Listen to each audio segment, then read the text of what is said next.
आज के इस तीसरे एपिसोड में फिर से आपका स्वागत है। मैं हूं अंजुल त्यागी।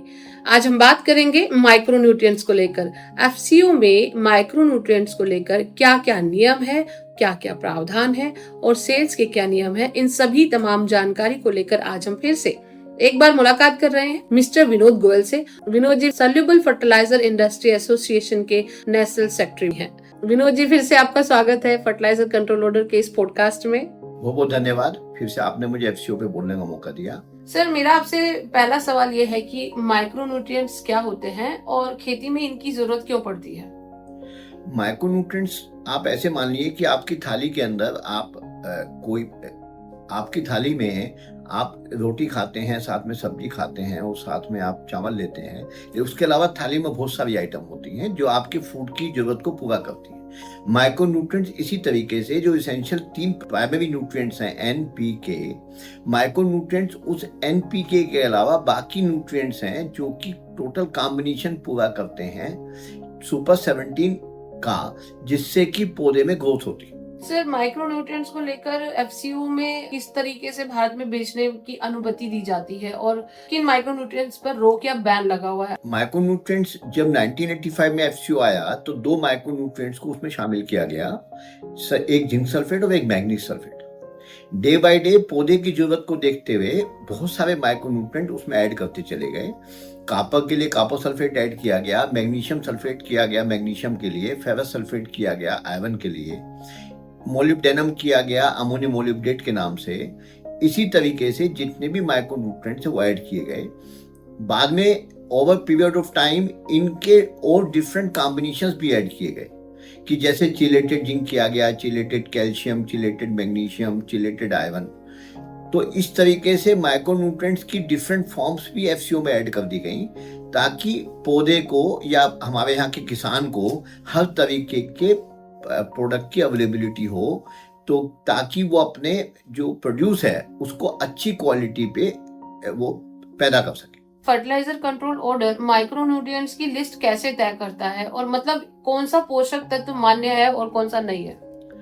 फर्टिलाइजर कंट्रोल ऑर्डर में इसमें कोई बंदिश नहीं, कोई रेस्ट्रिक्शन नहीं है। माइक्रोन्यूट्रिएंट्स की ऑलमोस्ट सभी माइक्रोन्यूट्रिएंट जो पौधे की जरूरत है उसमें ऐड होते हैं।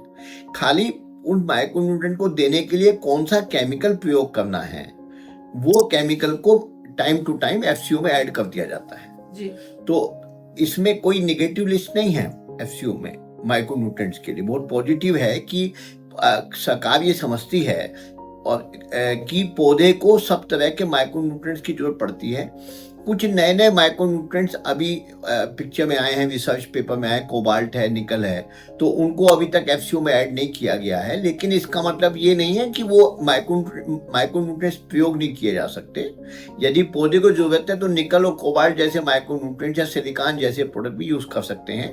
और एफसीओ में डे बाय डे अधिकतर प्रोडक्ट का कहीं ना कहीं किसी फॉर्म में उसको प्रयोग करने हेतु परमिशन दी जाती रही है जी। किसी कंपनी को माइक्रोन्यूट्रिएंट्स बेचने से पहले फर्टिलाइजर कंट्रोल ऑर्डर में क्या क्या मंजूरी लेनी पड़ती है? माइक्रोन्यूट्रिएंट बेचने के लिए किसी कंपनी को जरूरत ही नहीं है परमिशन लेने की जी। क्योंकि जब वहां सारे माइक्रोन्यूट्रिएंट पहले से ही एडेड हैं और उन माइक्रोन्यूट्रिएंट को सप्लाई करने के लिए जो केमिकल इस्तेमाल होते हैं वो पहले से ही एडेड हैं। हम बात करें जिंक सल्फेट, जिंक माइक्रोन्यूट्रिएंट को देने के लिए सबसे बढ़िया प्रोडक्ट माना जाता है। उसके 2 ग्रेड्स हैं, जिंक सल्फेट हेप्टाहाइड्रेट 21% और जिंक सल्फेट मोनोहाइड्रेट 33%। उसके बाद जिंक सल्फेट मोनोहाइड्रेट में ग्रेनुलर फॉर्म भी अवेलेबल है। उसके बाद जिंक ईडीटी वहां अवेलेबल है। उसके अलावा और भी ऐसे प्रोडक्ट वहां पे डाले गए हैं केमिकल जो कि ऑलरेडी जिंक जिसमें रहता है। तो कोई भी नई कंपनी यदि माइक्रोन्यूट्रिएंट बेचना चाहती है तो जो माइक्रोन्यूट्रिएंट की फॉर्म्स जो केमिकल एफसीओ में एडेड है उनको पकड़े, लाइसेंस ले और अपना बेचना शुरू कर दे, तो उसे एफसीओ में कोई प्रोडक्ट ऐड करवाने की जरूरत ही नहीं पड़ेगी। सर, बाजार में मिलने वाले माइक्रोन्यूट्रिएंट्स सही, मिलावट मुक्त और मानक के हों, इसे फर्टिलाइजर कंट्रोल ऑर्डर कैसे चेक करता है? सबसे पहले तो माइक्रोन्यूट्रिएंट जो भी बाजार में अवेलेबल है वो फर्टिलाइजर कंट्रोल ऑर्डर के एक चैप्टर है 1G में कुल मिला के जो मैं लिस्ट पकड़ रहा हूँ 29 माइक्रोन्यूट्रिएंट्स ऑलरेडी इसमें समाहित है जी। तो 29 फॉर्म में माइक्रोन्यूट्रिएंट यदि कंपनी बेचना चाहती है तो लेबल पर डिक्लेयर करती है, अपने फर्टिलाइजर रजिस्ट्रेशन कॉपी लगाती है और उसमें स्पेसिफिकेशन लेबल पे मेंशन रहती है। यदि उसने कोई गलत प्रोडक्ट दिया है तो किसान उसको टेस्ट करके पता कर सकता है कि प्रोडक्ट गलत है। बाकी हम ये क्यों मान के चल रहे हैं कि लेबल पे डिक्लेरेशन जो देगा वो प्रोडक्ट होगा। 29 प्रोडक्ट हैं केमिकल जो कि के माध्यम से माइक्रोन्यूट्रिएंट, अधिकतर माइक्रोन्यूट्रिएंट दिए जा सकते हैं। अभी भारत की मिट्टी में कौन कौन से माइक्रोन्यूट्रिएंट्स की कमी सबसे ज्यादा देखी गई है आमतौर पर, अगर हम समझना चाहें? भारत की मिट्टी में माइक्रोन्यूट्रिएंट्स की कमी काफी आई है इन दिनों से, जब से एनपीके केमिकल फर्टिलाइजर यूज किए जा रहे हैं, यूरिया और एमओपी और फॉस्फेटिक, तो उससे मिट्टी में ऑर्गेनिक तत्व की कमी हुई है और माइक्रोन्यूट्रिएंट्स का एक हम लोग कॉम्प्लेक्स बन जाता है नीचे, जो ये फास्फोरस कॉम्प्लेक्स बना देता है। तो उससे भी धरती में यदि माइक्रोन्यूट्रिएंट है भी तो अवेलेबिलिटी नहीं मिलती पौधे को, तो उस अवेलेबिलिटी नहीं मिलने की वजह से वो डेफिशिएंसी हो जाती है। तो भारत की मिट्टी में माइक्रोन्यूट्रिएंट्स की बहुत कमियां हैं। जैसे जितना भी वीट प्रोडक्शन होता है, जिस इलाके में भी वीट हो रहा है, खासतौर से पंजाब और हरियाणा में, वहाँ मैग्नीज की कमी बहुत ज़्यादा देखी गई है। जहाँ फूड प्रोडक्शन हो रहा है वहाँ बोरोन की कमी बहुत ज़्यादा देखी गई है। टी गार्डन्स में भी जिंक और मैग्नीज की और बोरोन की कमी बहुत ज़्यादा देखी जाती है। पूरे भारत में अलग अलग इलाकों में माइक्रोन्यूट्रिएंट्स की कमी के ऊपर बहुत रिसर्च हुआ है और बाकायदा उसका पेपर प्रिंट है और उसी के आधार पे उनकी सेल उन इलाकों में की जाती है और जहां जहां उन माइक्रोन्यूट्रिएंट्स की कमी को दूर करने के प्रोडक्ट किसान यूज करता है उसको रिजल्ट भी बहुत अच्छे मिलते हैं। सर, किसान ये तो पता लगा लेते हैं सॉइल टेस्ट से कि किस माइक्रोन्यूट्रिएंट की कमी उनके पास है, लेकिन अगर एक उद्यमी के तौर पे सोचा जाए या समझा जाए तो वो कैसे किसानों को माइक्रोन्यूट्रिएंट्स के बारे में जागरूक करते हैं? देखिए, इसको अब दूसरे तरीके से सोचना चाहिए। माइक्रोन्यूट्रिएंट की जरूरत है पौधे की ग्रोथ को बढ़ाने के लिए। तो पौधे में जब एनपीके का मेटाबॉलिज्म में रोल है, वहां माइक्रोन्यूट्रिएंट्स एज ए कैटलिस्ट काम करता है। तो मिट्टी में कमी हो ना हो, यदि आपको एग्रेसिव फार्मिंग करनी है, आपको क्वालिटी प्रोड्यूस करना है, तो माइक्रोन्यूट्रिएंट आपको लेना होगा। फॉर एग्जाम्पल हम फ्लोरिकल्चर करते हैं, तो फ्लोरिकल्चर में जो कलर आता है किसी फ्लावर का, वो कलर के लिए मैग्नीशियम और आयरन का होना बहुत जरूरी है। ठीक है। तो यदि फ्लोरिकल्चर में उसको फ्लावर्स की प्रोडक्शन लेनी है और उसका कलर प्रॉपर लेना है, चाहे कोई सा भी कलर हो, तो उसे आयरन की और मैग्नीशियम की मौजूदगी रखनी पड़ेगी। तो उसको डेफिनेटली आयरन को यूज करना पड़ेगा। वो आयरन किसी फॉर्म में भी यूज करे जो एफसीओ में अलाउड है। तो माइक्रोन्यूट्रिएंट हर फसल में अलग अलग फसल माइक्रोन्यूट्रिएंट की अलग अलग ग्रहण करती है। जैसे मैंने फ्लोरिकल्चर बोला, आयरन की जरूरत सबसे ज्यादा है। तो इसी तरीके से जो भी फल वाली पौधे हैं, फूड प्रोडक्शन है, जितने बागात हैं, उनमें फूड फार्मेशन जब भी होगी वहां पे जिंक की और बोरोन की कमी बहुत ज्यादा, जरूरत ज्यादा है। कमी हो चाहे ना हो, तो आपको जिंक और बोरोन की उपलब्धता करानी ही पड़ेगी। तो आपको डेफिनेटली अपने फर्टिलाइजर शेड्यूल में माइक्रोन्यूट्रिएंट को लेना पड़ेगा। यदि आपने भूमि में सॉइल कंडीशनिंग करके उसमें गोबर की खाद देके, वर्मी कंपोस्ट देके या मिनरल देके माइक्रोन्यूट्रिएंट को पूरा कर भी दिया है, तो भी बाद में आपको पौधे की ग्रोथ करने के समय उस पर हार्वेस्टिंग करने से पहले प्लांट को, उसके प्रोड्यूस को प्रॉपर क्वालिटी और क्वांटिटी में लाने के लिए माइक्रोन्यूट्रिएंट को डालना ही होगा एनपीके की तरह। तो इसलिए माइक्रोन्यूट्रिएंट तो डाला ही जाएगा। एज ए मैन्युफैक्चरर या एज ए सप्लायर हमें ये देखना होता है कि कौन सी तरह की क्रॉप है। हर क्रॉप डिफरेंट तरह के इसेंशियल न्यूट्रिएंट को अलग अलग तरीके से उठाती है जी। तो ये बात एज ए मैन्युफैक्चरर कोई भी एग्रोनॉमिस्ट होता है उसे पता होता है कि इस पर्टिकुलर क्रॉप में इस पर्टिकुलर न्यूट्रिएंट की जरूरत ज्यादा है, तो उसको ऐड कर देते हैं फर्टिलाइजर शेड्यूल में। अपने प्रोडक्ट की क्वालिटी को लेकर कौन कौन से सही कदम एक एग्री एंटरप्रेन्योर्स को उठाने चाहिए जो कि एफसीओ के तहत आते हो और वो उस अपनी क्वालिटी को भी मेंटेन रख सके? तो कौन कौन से ऐसे स्टेप हैं जो उसको उठाने चाहिए?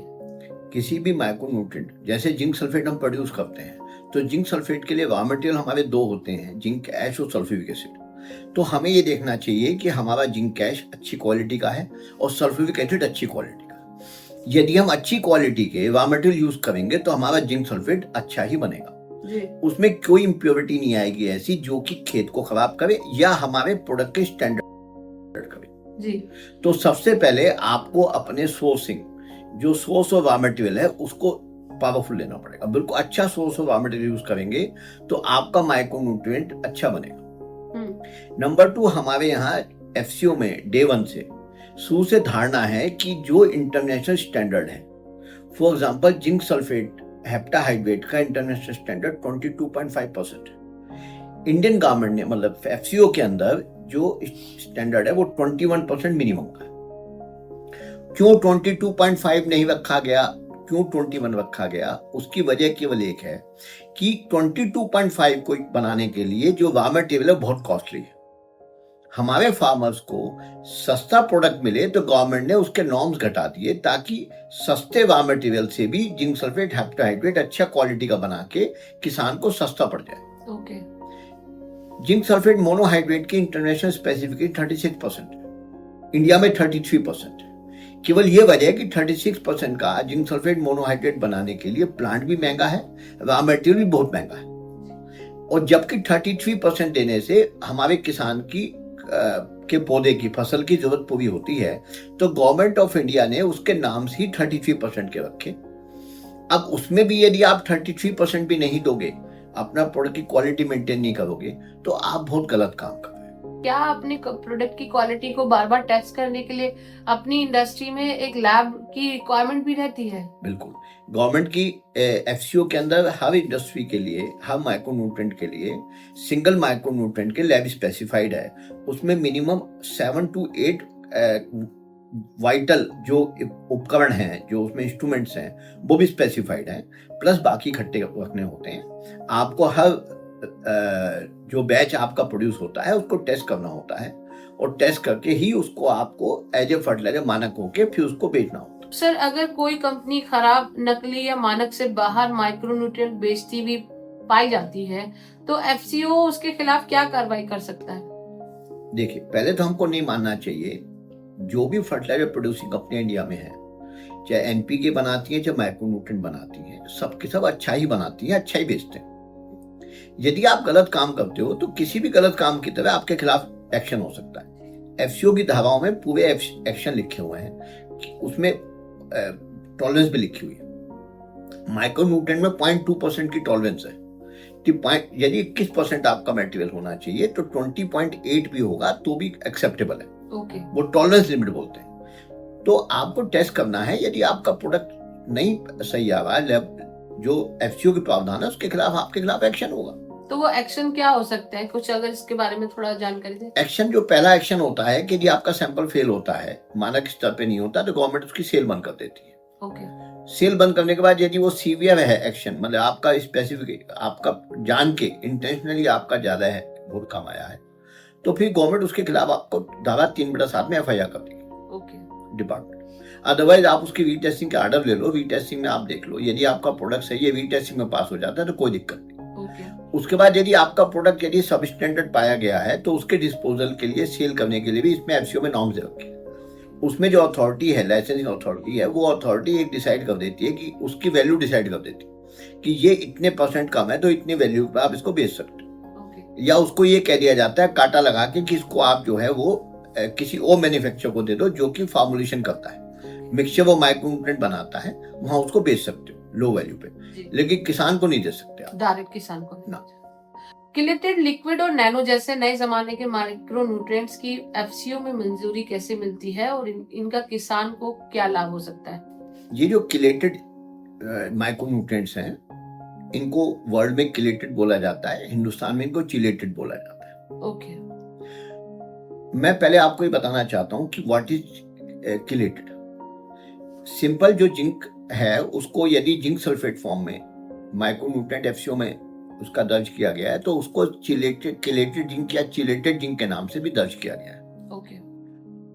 तो जब वो एक प्रक्रिया है, एक प्रोसेस है, केमिकल प्रोसेस है कि जिंक सल्फेट को या जिंक को चिलेशन कर दी जाती है, और उसके लिए एक चिलेटिंग एजेंट होता है जिसके साथ प्रोसेस करके वो चिलेशन पूरा होता है।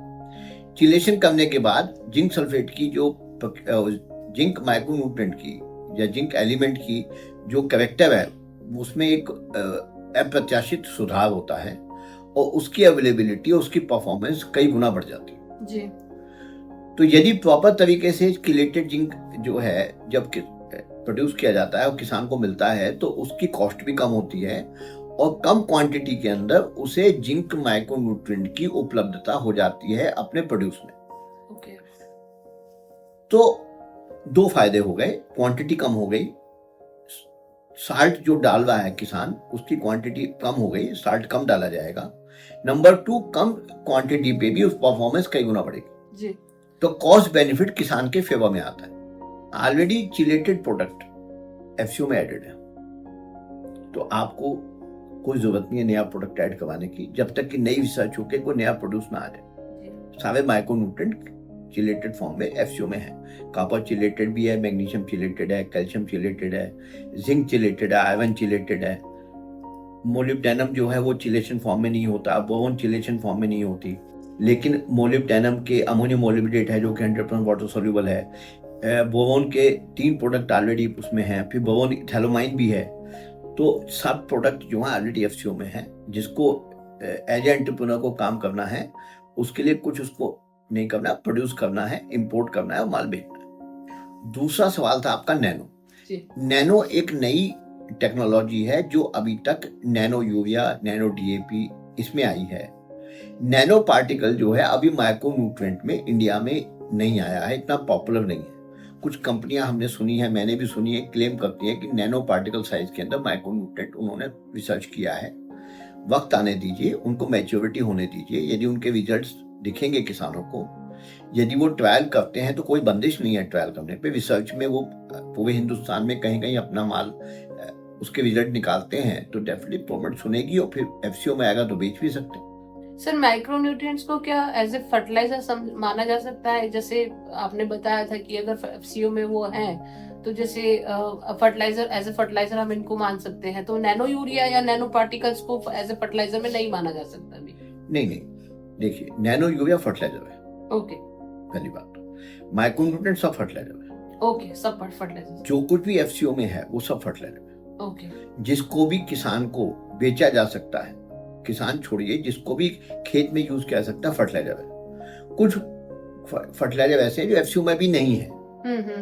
जैसे जैसे टेक्नोलॉजी इंप्रूव हो रही है, नए नए प्रोडक्ट आ रहे हैं, एफसीओ हमारा सबको अंदर ले रहा है तो आप उसमें तो फर्टिलाइजर है, कोई कहने की बात ही नहीं।